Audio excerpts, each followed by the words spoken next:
ऐसे ही गठिया की एक और दवा है बेनॉक्सोप्रोफेन। ये बेनॉक्सोप्रोफेन भी non steroid anti inflammatory drug है।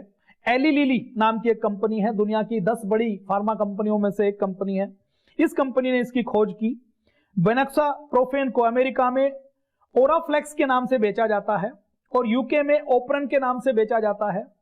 एफडीए ने अमेरिका में एली लिली कंपनी ने कहा कि ये जो हमने दवा की खोज की है, ये दवा ओराफ्लेक्स नाम की दवा जिसके अंदर ये फला साल्ट है, ये साल्ट बिल्कुल सेफ और गठिया के रोगियों के लिए रामबाण है, इसका किसी प्रकार से नुकसान नहीं है।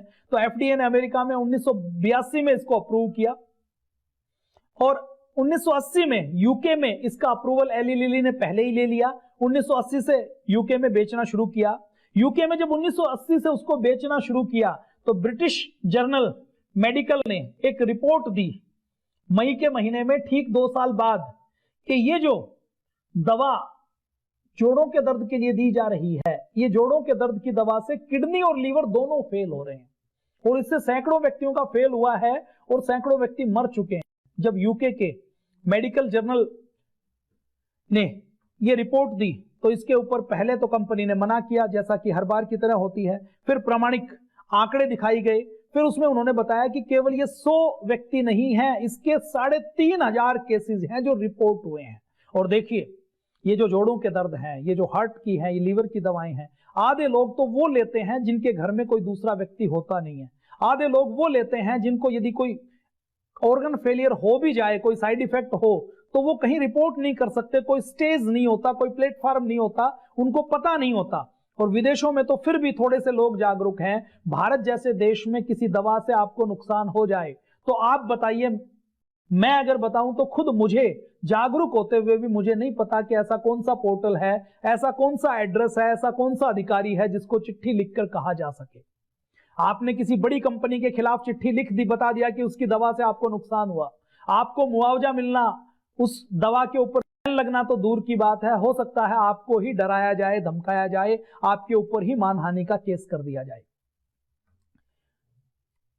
तो इसमें से फिर जब सैकड़ों लोगों की मौत हुई तो उसके बाद अमेरिका में भी ऐसी दवा को हटाया गया। जब यूके में और यूके में ऐसी दवाएं बिक, भारत की क्या स्थिति होगी आप अंदाजा लगा सकते हैं। ऐसे ही एक और साल्ट है बुनामियोडिल। ये बुनामियोडिल साल्ट 1960 में खोजा गया। 1960 में इसको अप्रूव किया गया कि ये बहुत अच्छा है, बहुत सेफ है। The new England journal of medicine में फिर 1961 में एक रिसर्च रिपोर्ट प्रकाशित की जिसमें कहा कि 593 रोगियों का एक समूह जो बिना मियोडिल ले रहे थे, उसमें 6 लोगों की किडनी बिल्कुल फेल हो गई और बहुत से लोगों की किडनी के ऊपर हाईली इंपैक्ट आया, बहुत सा उनको नुकसान हुआ। तो बियोमिडोल के कारण पेशाब की दिक्कत के साथ साथ किडनी ने काम करना बंद कर दिया, बहुत से लोगों की डेथ हो गई। डेथ होने के बाद अगस्त 1962 में फिर कुछ रिसर्चर ने देखा कि 55 साल का एक व्यक्ति जिसे बुनामियोडोल दी गई, उसकी पेशाब की समस्या शुरू हो गई, अंदर किडनी श्रिंक हो गई और पेशाब कम आना शुरू हो गया। उसके ब्लड में यह पाया कि यह 55 साल का व्यक्ति और किसी भी प्रकार की कोई दूसरी दवा नहीं ले रहा, बुनामियोडिल केवल एक दवा ले रहा है। इस दवा के कारण इसके ब्लड में यूरिया की, नाइट्रोजन की मात्रा बढ़ गई और वो सारे एविडेंस मिले जिससे पता लगा कि ये तो किडनी को भयंकर नुकसान करती है, के अंदर जहर फैलाने का काम करती है। तो उसके बाद 1963 में बहुत कोशिश करने के बाद इस दवा को यूके में, यूएस में, कनाडा में बैन किया गया। कंपनी ने गलती मानते हुए इस दवा को बाजार से वापस लिया। भारत में मैं अगर अलग अलग ब्रांड की बात करूं तो भारत में ज्यादा नहीं तो लगभग 50,000 प्रकार की अलग अलग ब्रांड की दवाएं बिकती होंगी। सैकड़ों प्रकार के ऐसे फिक्स डोज कॉम्बिनेशन बिकते होंगे, सैकड़ों प्रकार के अलग अलग साल्ट बिकते हैं।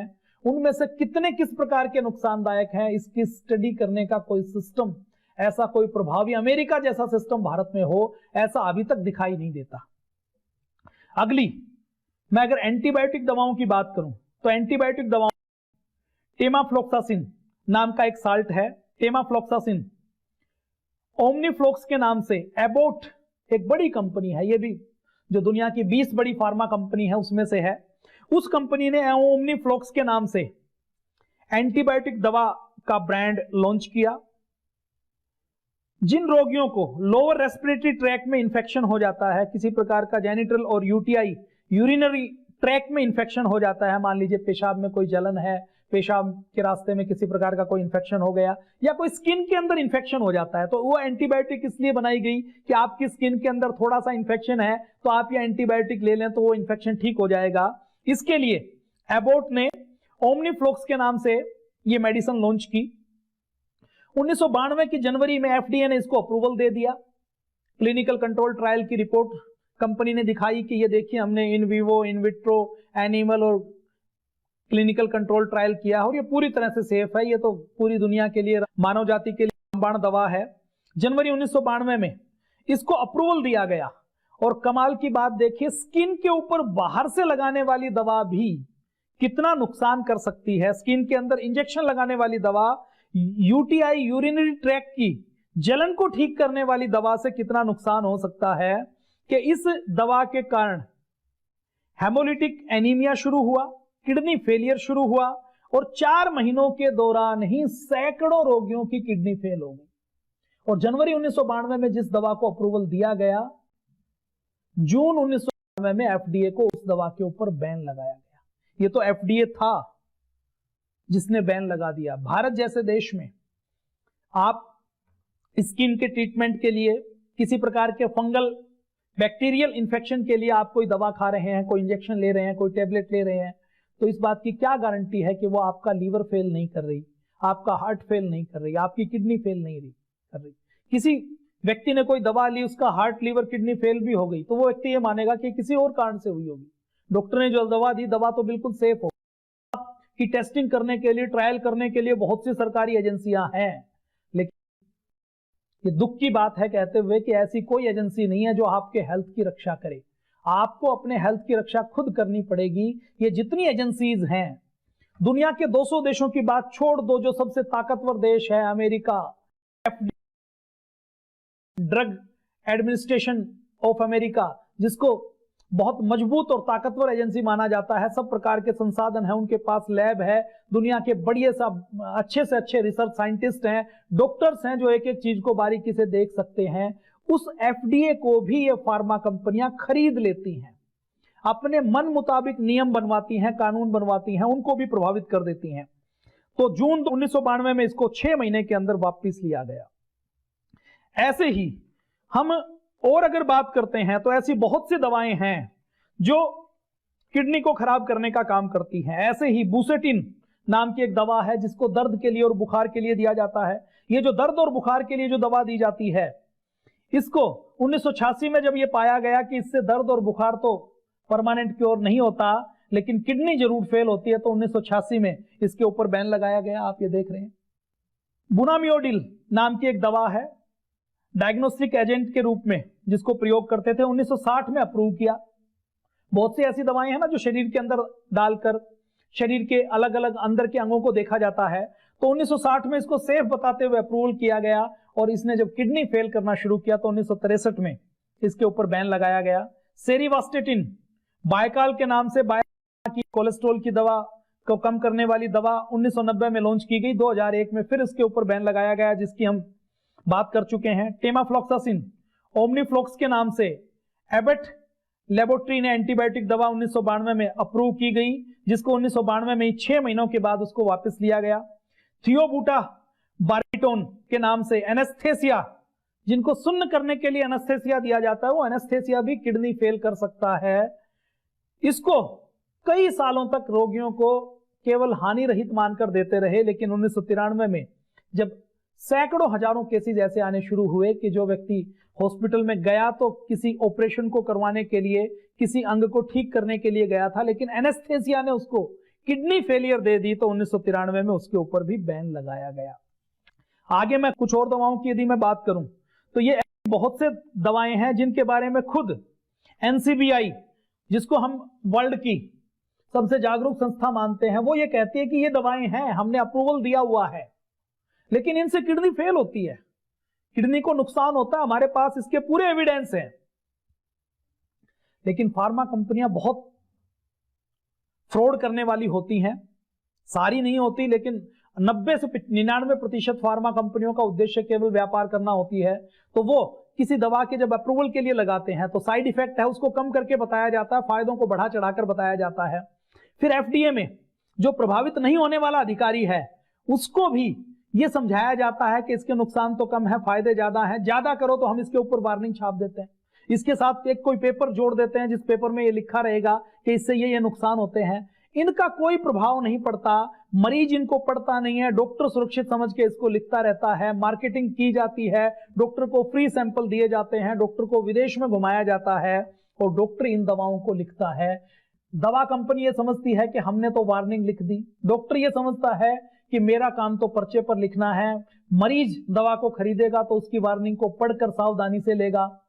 और जो जांच एजेंसियां हैं, उन जांच एजेंसियों में जो अधिकारी आज सरकारी नौकरी कर रहे हैं वो कहीं ना कहीं किसी न किसी फार्मा कंपनी के कंसल्टेंट के रूप में भी काम करते हैं। उनको नौकरी करने के बाद, रिटायरमेंट के बाद कहीं ना कहीं किसी फार्मा कंपनी में वरिष्ठ वैज्ञानिक के तौर पर, कंसल्टेंट के तौर पर, एडवाइजर के तौर पर, बोर्ड ऑफ डायरेक्टर के तौर पर उनको कहीं ना कहीं एसोसिएटेड होता है। तो ये जो फार्मा कंपनी है ये कई कई लाख करोड़ रुपए का कारोबार करती है। एफडीए के एक अधिकारी को मान लीजिए सैलरी मिलती है $10,000, एक साल की उसकी सैलरी $1,00,000 है। ये कंपनियां इतनी बड़ी हैं कि ये कई लाख डॉलर एक साथ किसी एक अधिकारी को दे सकते हैं, जितना 20 साल में, 30 साल में, 50 साल में उनको एफडीए से सैलरी मिलती है। तो ऐसी बहुत सी दवाएं हैं। एसिटामिनोफेन बुखार और दर्द की दवा है, ये क्रोनिक किडनी इंजरी का काम करती है, एक्यूट ट्यूबुलर नेक्रोसिस का काम करती है। एस्पिरिन आपने नाम सुना होगा, दर्द और बुखार के लिए खूब खुलेआम ली जाती है। ये एस्पिरिन नाम की दवा किडनी इंजरी का काम करती है। बेंजो डायजेपाइनस ये चिंता, डिप्रेशन के लिए दवा प्रयोग की जाती है। रेब्डोमाइलिसिस पैदा करती है, हमारी मांसपेशियां टूटना शुरू हो जाती हैं, खून के अंदर हानिकारक प्रोटीन मिलना शुरू हो जाते हैं, पेशाब का जो रंग है चाय जैसा हो जाता है, किडनी डैमेज और किडनी इंजरी हो जाती है। ऐसे ही कार्टिसोन नाम की एक दवा है जो हार्मोन स्टेरॉइड है, वो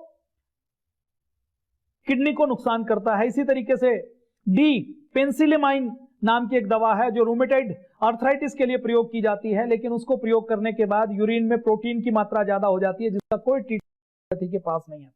डिफेन हाइड्रामाइन नाम की एक दवा जो सर्दी जुकाम एलर्जी के लिए है, इससे भी रेब्डोमाइलिसिस हो जाता है जिसमें मांसपेशियां टूटती हैं, शरीर में दर्द होता है, उल्टी आती है, भ्रम की स्थिति हो जाती है और ब्लड में टॉक्सिन्स की मात्रा ज्यादा हो जाती है। ऐसे ही हेलोपेरिडोल नाम की एक दवा है जो डिप्रेशन में, मनोरोग में उपयोग करते हैं, इसमें भी रेब्डोमाइलिसिस हो जाता है।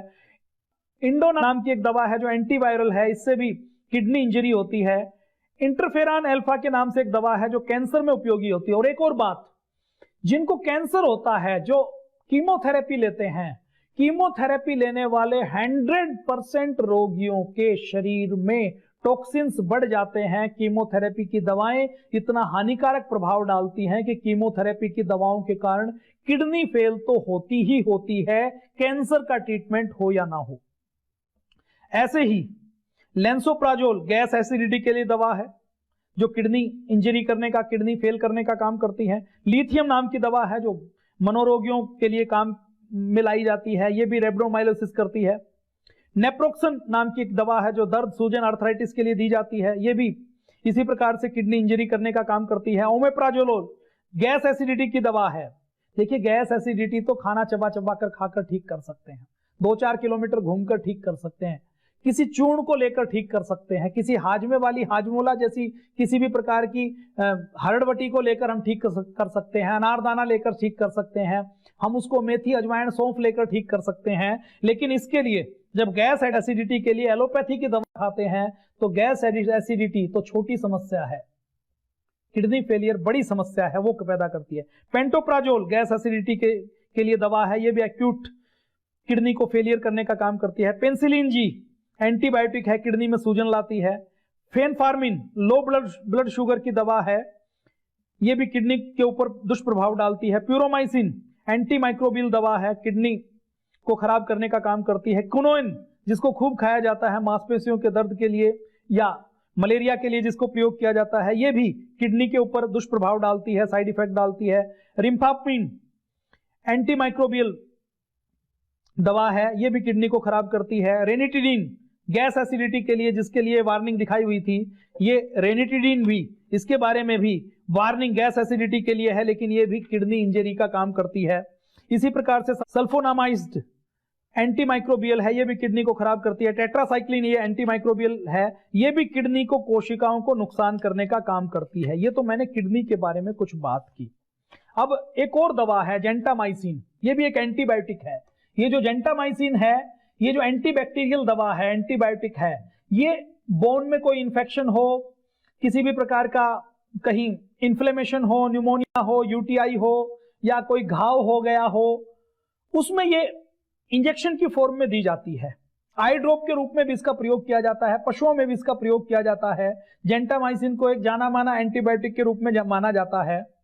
इसको 1963 में खोजा गया। 1963 में खोजने के बाद 1964 में एफडीए ने इसको अप्रूव कर दिया, और भारत में 1968 में यूटीआई के इन्फेक्शन को, यूरिनरी ट्रैक्ट इन्फेक्शन को ठीक करने के लिए इसको अप्रूव किया गया। 2016 तक ये लगातार बिकती रही, अलग अलग डोजेस के कॉम्बिनेशन में बिकती रही। और इसके ऊपर जेंटामाइसिन किस प्रकार से नुकसान करती है, ऑक्सफोर्ड यूनिवर्सिटी ने भी रिसर्च पेपर छापा कि ये जो जेंटामाइसिन है ये हानिकारक है। 1964 से लगातार है, तो लगातार जो लोग इसको खाते हैं उनकी किडनी के ऊपर बहुत हानि करती है। डॉक्टर लिखता है, लोग इसको बिना देखे खा लेते हैं। तो इस जेंटामाइसिन के साइड इफेक्ट बहुत हैं, लेकिन फार्मा लॉबी का आप प्रभाव देखिए कि इसके ऊपर बैन नहीं लगाया गया। 2016 में केवल कुछ फिक्स डोज कॉम्बिनेशन के ऊपर बैन लगाया गया, आज भी ये मार्केट में बिकती है। ऐसे ही एक और दवा है वैंकोमाइसिन, जिनको कोई बहुत ज्यादा इंफेक्शन होता है उसके लिए इसको प्रयोग किया जाता है, एंटीबायोटिक है। ये वैंकोमाइसिन और जेंटामाइसिन लैब में यदि चूहों को किडनी की बीमारी पैदा करनी हो तो उसका एकमात्र तरीका है कि उनको जेंटोमाइसिन या वैंकोमाइसिन दे दीजिए। वैंकोमाइसिन और जेंटोमाइसिन देने से और कुछ हो ना हो, किडनी जरूर फेल हो जाएगी। हर्बल दवाओं में जिसको बदनाम किया जाता है कि किडनी फेल करने का काम करती हैं, ये जो हर्बल दवाएं हैं, ये हर्बल दवाएं तो किडनी को ठीक करने का काम करती हैं। खुद अमेरिका ने भी इस बात का लोहा मान लिया है। अमेरिका ये कहती है कि ये जो हर्बल दवाएं हैं, आयुर्वेद है, आयुर्वेद में जो अदरक है, प्याज है, आयुर्वेद में जो तरह तरह के मसाले हैं, तरह तरह की चीजें हैं, वो किडनी को ठीक कर सकते हैं। इवन किडनी जो खराब हो गई है, जिसके लिए एलोपैथी की कोई दवाई काम नहीं कर पा रही, उस खराब हुई किडनी को भी दोबारा से ठीक करने का काम ये आयुर्वेद कर सकता है। ये अमेरिका ने मानना शुरू कर दिया। Journal of the academy of nutrition dietetics ने रिसर्च की है, और रिसर्च करके वो कहते हैं कि किडनी के बीमारी के लोगों के लिए आयुर्वेदिक दवाएं बहुत लाभकारक हैं।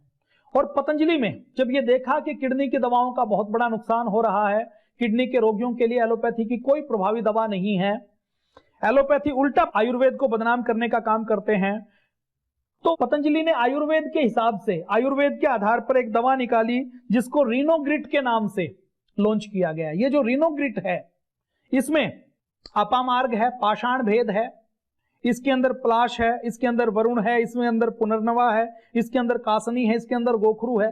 देखिए, गोखरू को, अपामार्ग को, पाषाण भेद को, पलाश को, वरुण को, पुनर्नवा को, इनको यह माना जाता है कि ये एक एक कोशिका को रिजुनेट करने का काम करते हैं। गोखरू को तो यूरिनरी ट्रैक्ट इन्फेक्शन के लिए, और जितनी भी किडनी की बीमारियां हैं उसके अंदर ऐसे फाइटोकेमिकल्स हैं जो उसके लिए बहुत लाभकारी हैं। पाषाण भेद, इसको ऐसा माना जाता है कि इस पाषाण भेद के अंदर ऐसे फाइटोकेमिकल्स हैं जो पाषाण को भी भेदने का, पाषाण को भी तोड़ने का, किडनी के अंदर यदि पथरी हो गई, पाषाण भेद ले लीजिए, किडनी के अंदर की पथरी के टुकड़ों को भी सुरक्षित तरीके से तोड़ने का काम पाषाण भेद करता है। तो पतंजलि ने इन आयुर्वेद के नुस्खों को लेकर एक दवाई बनाने की कोशिश की, और यह निर्णय लिया कि हम एक ऐसी दवाई लॉन्च करते हैं जो रोगियों को वरदान देने का काम करेगी। तो पतंजलि ने इन सब चीजों को लेकर रीनोग्रिट, इनका एक कॉम्बिनेशन बनाया। कॉम्बिनेशन बनाकर इसका in vivo, in vitro, animal trial करना शुरू किया। ट्रायल करना शुरू किया तो जो सेल लाइन ट्रायल हुआ उसमें बहुत अच्छे रिजल्ट आए। सेल लाइन ट्रायल में अलग अलग सेल्स के ग्रुप बनाए गए, उन ग्रुप के ऊपर पहले उसके ऊपर देखा गया कि इनका क्या प्रभाव पड़ता है। फिर एनिमल ट्रायल में चूहों के ग्रुप बनाए गए, के ग्रुप में किडनी को खराब करने के लिए उनको वेंकोमाइसिन नाम की एक एंटीबायोटिक दी गई, जो इन्फेक्शन को ठीक करने के लिए दवा दी जाती है। वो वेंकोमाइसिन देने के बाद चूहों की किडनी खराब हो गई। चूहों की किडनी खराब हो गई तो चूहों की किडनी खराब होने के बाद 2 हफ्तों तक चूहों के अलग अलग ग्रुप को जो रीनोग्रिट दी गई, रीनोग्रिट देने के बाद देखा गया कि उनके ब्लड में क्रेटिनिन का लेवल कम हो गया। मेलाटोनिन नाम का एक हार्मोन्स होता है जिसको गुड हार्मोन्स माना जाता है, जो अच्छी नींद लाने वाला है, वो भी किडनी के ऊपर इफेक्ट करता है। तो रीनोग्रिट देने से मेलाटोनिन भी बढ़ गया। जिन चूहों की किडनी खराब हो गई थी, जिनके सेल्स जो नेफ्रॉन्स खराब होने शुरू हो गए थे, वो दोबारा से रिजुनेट होने का काम करना शुरू कर दिया। हमारे पतंजलि के रिसर्च सेंटर के जो हेड डॉक्टर अनुराग वार्ष्णेय जी हैं, उन्होंने जब इसके ऊपर काम करना शुरू किया तो उनको ये लगता था कि एलोपैथी में जब किडनी को ठीक करने की कोई दवा नहीं है तो आयुर्वेद की इन दवाओं से, अपामार्ग से, भेद से, गोखरू से क्या होने वाला है। फिर भी उन्होंने सोचा कि जब पूज्य स्वामी जी और पूज्य आचार्य जी ने कहा है तो मैं इसके ऊपर एक ट्रायल करना शुरू करता हूं। तो जब उनके ट्रायल के रिपोर्ट आए, रिजल्ट आए, और रिजल्ट आकर जो उन्होंने देखा कि जो वेंकोमाइसिन से जो चूहों की किडनी बिल्कुल डैमेज हो गई थी, किडनी का साइज बहुत बड़ा हो गया था, श्रिंक हो गया था, उसका कलर बिल्कुल चेंज हो गया था। रीनोग्रिट का कॉम्बिनेशन, गोखरू, पाषाण भेद, अपामार्ग का कॉम्बिनेशन देने के बाद उन चूहों की किडनी दोबारा से पहले जैसी नॉर्मल हो गई। उनकी किडनी के अंदर जो सेल्स मरने शुरू हो गए थे, पैचेज बन गए थे कि सेल्स बिल्कुल डेड हो गए, हजारों की मात्रा में सेल्स के ग्रुप डेड हो गए। रीनोग्रिट देने से, ये कॉम्बिनेशन देने से वो सेल्स दोबारा से रिजुनेट होना शुरू हो गए। और जब ये रिजल्ट आया तो हमारे डॉक्टर अनुराग वार्ष्णेय जी को रात को नींद नहीं आई और उन्होंने बहुत खुश होते हुए ये बताया कि देखिए आयुर्वेद का चमत्कार हुआ है, आयुर्वेद से ऐसा हो सकता है। तो ये हमने किडनी के बारे में थोड़ी सी बातचीत की, किस प्रकार से किडनी को फेल करने का काम आयुर्वेद नहीं करता। आयुर्वेद में देखिए किडनी को फेल करने के लिए जितनी दवाओं की मैंने बात की है, ये दवा लॉन्च की गई कोई 6 महीने में, कोई 2 साल में, कोई 10 साल में, कोई 20 साल में, कोई 90 साल में। साइड इफेक्ट पता लगा, इनको वापस लिया गया। आयुर्वेद में लाखों साल पहले जो आंवला के बारे में, गिलोय के बारे में, अश्वगंधा के बारे में, तुलसी के बारे में, अदरक के बारे में, लहसुन के बारे में, प्याज के बारे में, अश्वगंधा के बारे में, जो गोखरू के बारे में, पाषाण भेद के बारे में, अपामार्ग के बारे में, पलाश के बारे में, पुनर्नवा के बारे में जो बताया गया, जो फार्मूले उस समय बताए गए, उन फार्मूलों को यदि उस मात्रा में आज 10,000 साल बाद भी किसी रोगी को दिया जाता है तो 1% भी साइड इफेक्ट नहीं हो सकता। अगर कोई व्यक्ति किसी भी प्रकार का कोई चूर्ण मिलाकर आयुर्वेद के नाम से देता है तो वो आयुर्वेद नहीं है। एलोपैथी की ये जो दवाएं जिनके ऊपर बैन लगाया गया, ये रिसर्च की हुई दवाएं थी। इनको आज के पढ़े लिखे वैज्ञानिकों ने इसका ट्रायल किया था। ट्रायल करने के बाद अमेरिका की एजेंसी ने इनको अप्रूव किया था और अप्रूव करने के बाद भी इन सारे प्रोसेस में, ये पूरे प्रोसेस का, पूरे सिस्टम का फेलियर है कि ये जो प्रोसेस है, ये रिसर्च का प्रोसेस है, क्लिनिकल कंट्रोल ट्रायल का प्रोसेस है, जो एविडेंस बेस्ड मेडिसिन का प्रोसेस है, ये प्रोसेस फ्रॉड है, ये प्रोसेस झूठा है, ये प्रोसेस लोगों को बीमार करने वाला है और ये प्रोसेस बिल्कुल फेलियर प्रोसेस है। एक प्रकार की दवा सबके लिए अनुकूल नहीं हो सकती और एक प्रकार की दवा सबको फायदा नहीं कर सकती। ये कुछ दवाओं का फेल होना ये बताता है कि आज भी जो हम एलोपैथी की दवा ले रहे हैं, चाहे हम सर्दी जुकाम खांसी की दवा लें, लेकिन वो दवा कब हमारे लीवर को, किडनी को, हार्ट को फेल कर दे, इस बात की कोई गारंटी नहीं है। गिलोय, जिसके बारे में हमने लीवर के बारे में भी बात की थी, हम गिलोय से लीवर के क्या लाभ होते हैं वो तो हमने कल बताए थे लाला लाजपत राय मेडिकल कॉलेज में। जब हम रिसर्च कर रहे थे तो ये पाया कि जेंटामाइसिन से एक रिसर्च की गई international journal of basic and clinical pharmacology में, इसमें एक रिसर्च की गई। रिसर्च में क्या पाया गया? ये पाया गया कि जेंटामाइसिन से चूहों की आयुर्वेद के बारे में यह माना जाता है कि इसके अंदर बहुत बड़ी मात्रा में एंटीऑक्सीडेंट होते हैं और ये रिजुनेट करने का काम करती है। तो क्या ये नेफ्रोप्रोटेक्टिव भी है? क्या इसके अंदर जो हमारी किडनी के अंदर जो सेल्स हैं, नेफ्रॉन्स हैं, उनको भी प्रोटेक्ट करने का काम करती है? तो उन्होंने जब रिसर्च किया तो ये पाया कि चूहों के ग्रुप बनाए गए, उनको जेंटामाइसिन दी गई, किडनी को डैमेज किया, किडनी को खराब किया और खराब करने के बाद उनको गिलोय दी गई। तो आप हैरान रह जाएंगे कि जिन चूहों को गिलोय दी गई उन चूहों की किडनी दोबारा से ठीक होनी शुरू हो गई। तो आयुर्वेद के अंदर तो हजारों ऐसे तत्व हैं कि गिलोय केवल लीवर को ठीक नहीं करती, गिलोय किडनी को भी ठीक करती है। गिलोय किडनी को, लीवर को फेल करने का करती। तो ये हमारा आयुर्वेद है। इस आयुर्वेद को हमें जन जन तक पहुंचाना है और इस आयुर्वेद के रास्ते पर चलकर ही ये दुनिया बच सकती है, इस दुनिया के प्राण हम बचा सकते हैं। तो आप वैदिक चैनल को इसी प्रकार से देखते रहिए, आपको ठीक लगा हो। देखिए, सिस्टम ऐसा है कि हम एलोपैथी का, ड्रग माफिया का विरोध नहीं कर सकते। जानते बूझते हुए सरकारें भी दवाओं के ऊपर बैन नहीं लगा सकती। आपने देख लिया होगा वो कितनी मजबूर हैं।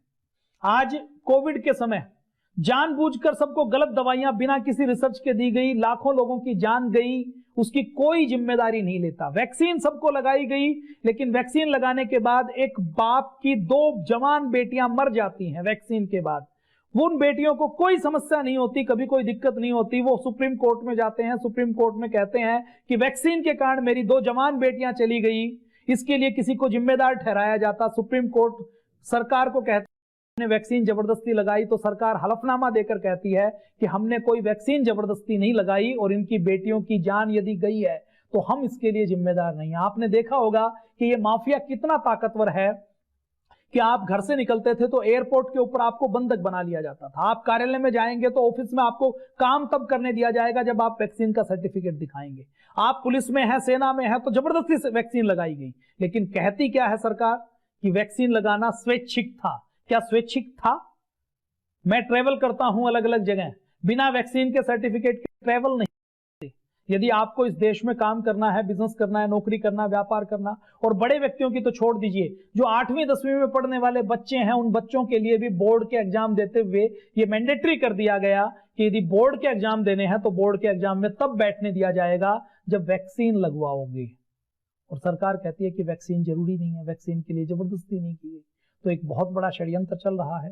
कोई आपके स्वास्थ्य को बचाने वाला नहीं है, आपके स्वास्थ्य को आपको खुद बचाना पड़ेगा। तो इस एपिसोड को शेयर जरूर कर दीजिए। ऐसी बातें जो मैंने ये लास्ट में जो बोला है, ये अगर YouTube पर जाता है, Facebook पर जाता है, तो फेसबुक की आर्टिफिशियल इंटेलिजेंस इसको रिकॉग्नाइज कर लेती है कि मैं वैक्सीन के बारे में बात कर रहा हूं, और रिकॉग्नाइज करने के बाद उसकी पेज की, उस पोस्ट की रीच को खत्म कर देती है। उसके नीचे एक नोटिस लगा देती है कि ये व्यक्ति झूठा है, ये झूठ बोल रहा है, और इसके झूठ की जांच करने के लिए कोविड सेंटर में आप जाइए। तो षड्यंत्र यहां तक है कि आप सच बता नहीं सकते। सच बताएंगे तो बोलने के लिए आपके पास कोई प्लेटफॉर्म नहीं है, कोई मंच नहीं है। तो इसलिए लोगों को जानकारी दीजिए, लोगों को शेयर कीजिए। आज के लिए इतना ही। जय हिंद, वंदे मातरम, भारत माता की जय।